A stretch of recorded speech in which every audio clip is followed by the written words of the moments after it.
A fellow knitter took apart her Studio 740. This is the same model that I own. And after a deep clean and reassembly, she's having some problems. So in this video, we're going into mine to try to point out what we think her problem is. Jack is now disassembling mine, and this is just a quick overview of the disassembly because we have an entire movie on the subject, which I will link for you in the program notes. This spring has to be depressed to get this dial up. See how it rides over the top of the dial. There is a spot, and that's it, where there is a declivity to try to get it into. But what I've done is line up so it'll rise up over this post once I get it started. But you got to get this spring out of the way for that to happen. We discussed this in another video, but these are cams on that dial right underneath there, and those cams are controlling these arms on either side. We'll show you a little better once we get this out of here. All right, that's how that works. But see these cams right here and around this edge control the positions of these arms right here that are spring-loaded. So in certain positions it moves those two, and in another position it'll move these two. And that's one of the things that has to be lined up when you put this back in. Here's the photo my friend sent. Note the position of her spring and the wire that holds it in place. This is the finer point of assembly that we're going to discuss. Notice this little spring goes between this black metal arm and this black wire arm right here. It's round metal. All right, this end of each rod drops down into this carriage.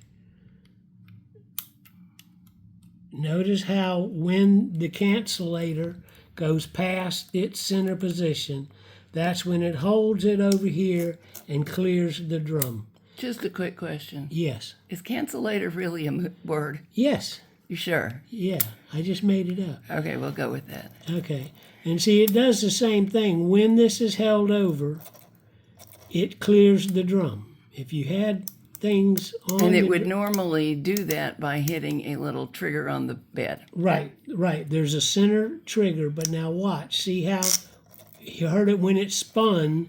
I had already triggered some of these like it had read it off the card. Now, as it spins, now it's clear. And it does the same thing going the other way. Big fat fingers in the way, but... And this is how it learns the new row after... That's right. This cancels when it goes... So we're going this way. We're going right to left. This gets pushed over, and it cancels this drum. Then the drum comes past the center point and starts getting new information off the card reader. Yeah, that's pretty clever Going stuff. back the other way, watch. Okay, we just canceled this drum, so when it gets, this shouldn't be here. Oh, my word. Well, I noticed this needs a little attention before it goes back together. Right. So thank you, my knitting friend, for inspiring the video. I needed to do this. Let's get back to what her problem is. You can see here's the end of that wire. It comes up right, let me get another indicator. That's it right there.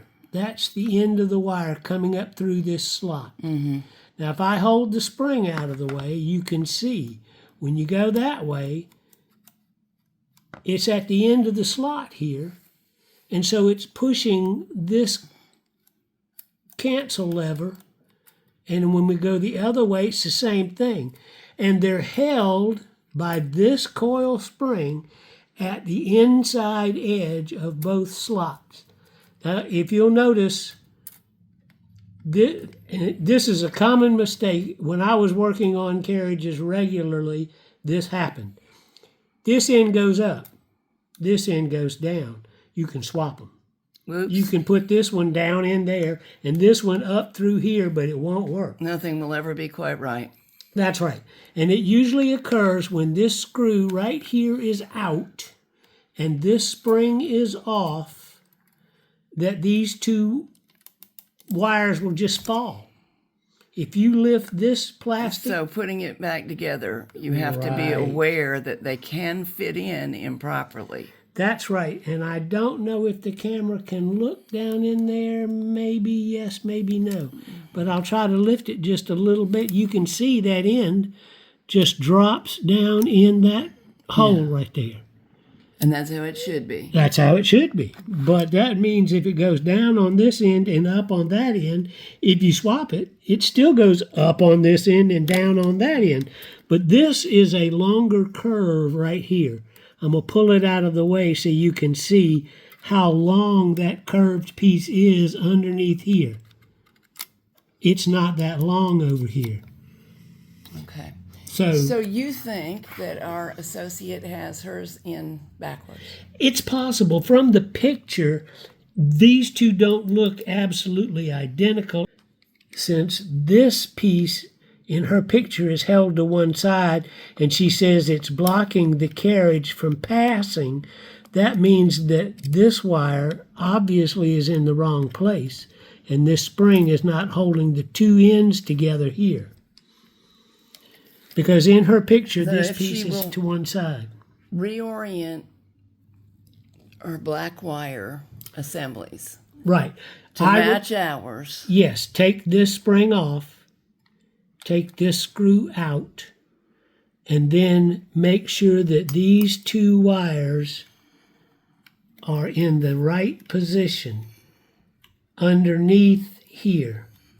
You see how I'm moving them in their slot? I don't see underneath where. Can you show us? Okay. These two wires pass underneath this activator, and that is a word.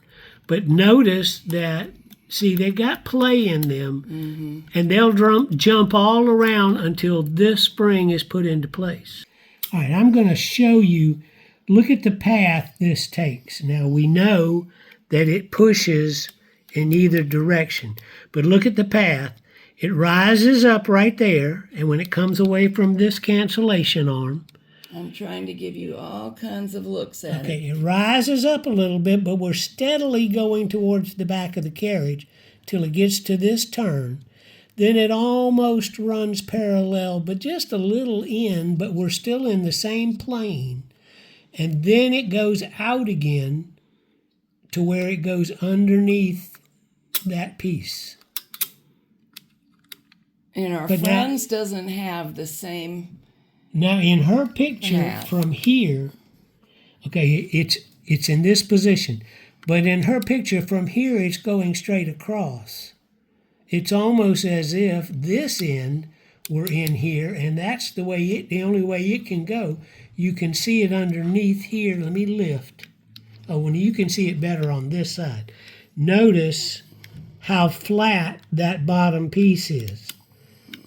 So if that flat bottom piece were on this end, that piece going underneath there would be coming at a strange angle, not straight across. And it is causing her spring to cross in an improper spot, which is probably part of the issue. Yeah, the spring should be right here in the front, because that's how it puts even pressure on either one, depending on which direction you're going in. But her spring comes across the back here, which makes me think that this angle is not correct. It's probably this end turned the other way.